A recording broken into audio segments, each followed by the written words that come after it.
organizations working in Vietnam in emergency preparedness and response, and more generally, in disaster risk management.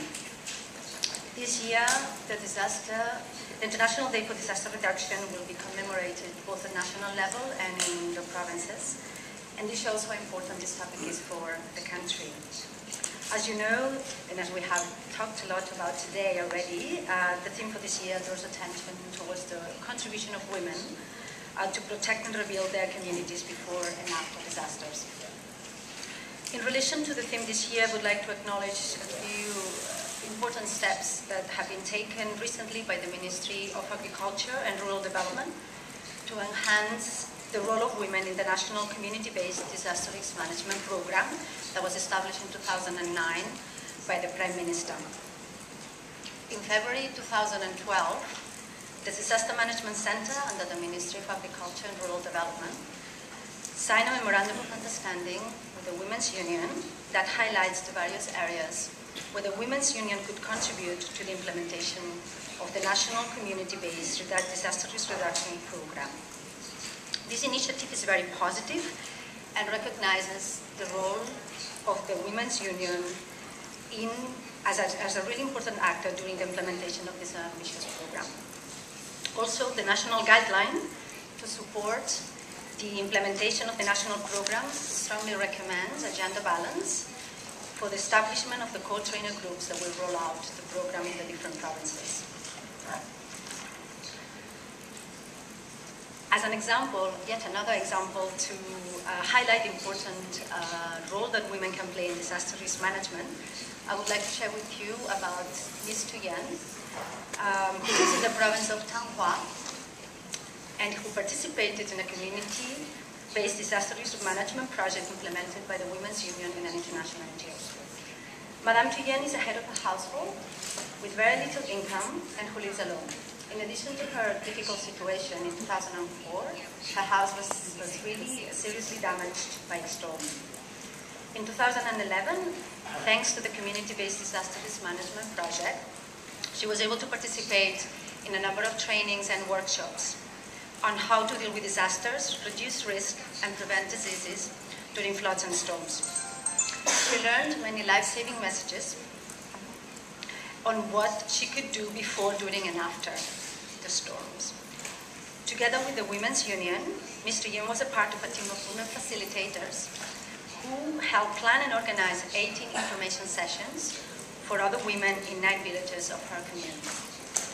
Madame Thuyen told us that the awareness-raising activities on disasters and the prevention of diseases were very useful and practical, not only for her, but also for all members of the community, women, men, and children. She shared with us that if at the time of the storm that damaged her house in 2004, she had had the knowledge she had now, her house would not have been damaged. In 2011, another number 2 storm hit her commune. Madame Thuyen followed the messages she had learned from the project. She listened to the radio, she prepositioned food stocks in her house, and she fortified her house against strong winds. She also supported other members of her community to be evacuated to safer areas and help them protect their houses.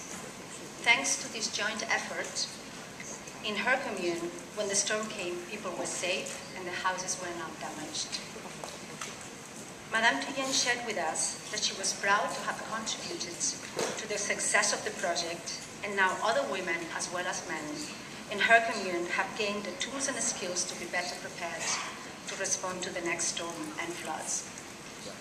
This story shows the crucial role that women can play in disaster risk management, because not only women comprise half of the population of Vietnam, but also play important roles at the household level that can contribute to minimizing the impact of disasters on their families. Nevertheless, the stereotypes regarding women's and men's role in climate change adaptation and disaster risk reduction still prevail in Vietnam, meaning that women are often seen, as it has already been said, as victims and not as crucial actors for preparedness, recovery, and adaptation efforts. The story of Ms. Thuyen shows that women in Vietnam have proven that they are in reality effective agents of change and resource persons who are contributing significantly to risk reduction activities that save lives. If we want to have in place a strong legal and implementation framework that is more inclusive, efficient and effective for the benefit of all persons in society, we believe that it is important to recognize the strengths of women and girls, including older women, in reducing disaster risks. This recognition should be made clear and translated into disaster risk management policies and in program implementation. I would like to complete my intervention to propose some recommendations for decision makers to continue supporting women like Madame Thuyen. On behalf of the Disaster Management Working Group, I would like to ask these decision makers to encourage and facilitate the participation of women and of the Vietnam Women's Union in climate change adaptation and disaster risk reduction at all levels within relevant government ministries, departments, institutes, and civil society organizations.